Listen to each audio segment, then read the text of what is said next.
Une école cathédrale nous renvoie à la grande tradition du Moyen-Âge où, à côté justement des cathédrales, existaient des écoles de théologie destinées à former bien sûr les clercs, mais aussi tous ceux qui le désiraient. Et pourquoi à côté des cathédrales? Eh bien parce que comme son nom l'indique, la cathédrale est le lieu où siège la cathèdre de l'évêque. Cette cathèdre, ce grand fauteuil, est le signe et le symbole de la charge d'enseignement de l'évêque. Et du coup, l'école cathédrale apparaît comme un prolongement de cette charge que l'évêque reçoit de nourrir, de former et d'instruire le peuple et les personnes qui lui sont confiées.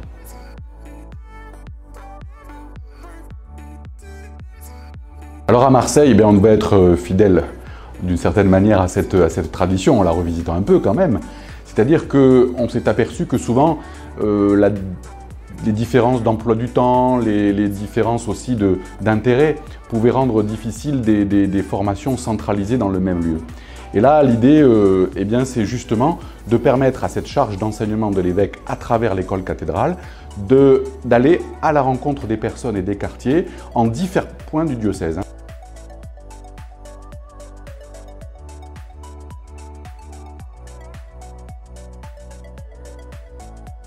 Les formations, ce qu'on appelle les pistes, seront données dans des paroisses et dans des lieux qui permettent évidemment à toute personne du diocèse de pouvoir les rejoindre sans trop de difficultés.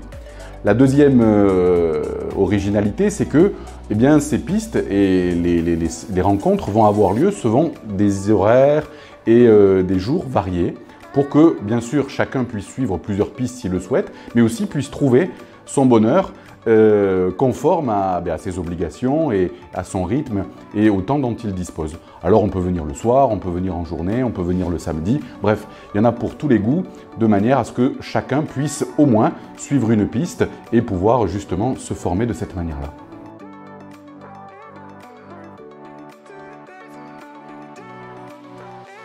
Moi, ce que je dirais d'abord, c'est qu'il ne faut surtout pas avoir peur justement d'approfondir ces interrogations et ces questions, notamment celles qu'on se pose sur le sens de la vie et celles qu'on se pose sur le sens de Dieu et sur notre foi.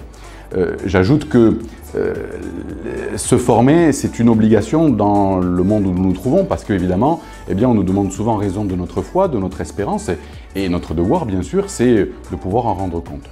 Et puis, je voudrais bien rassurer tous ceux qui pourraient se dire « Mon Dieu, mais est-ce que je vais avoir le niveau ?»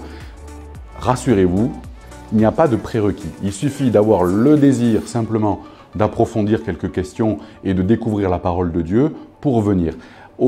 Les pistes et les sessions qui vous seront proposées seront toujours liées justement à l'accompagnement. On vous prend la main pour venir vous permettre de pouvoir visiter la parole de Dieu, mieux la comprendre et visiter aussi le mystère de la foi. Il n'y a aucun prérequis, il n'y a aucun niveau exigé à l'entrée de l'école cathédrale ou pour s'inscrire à une piste.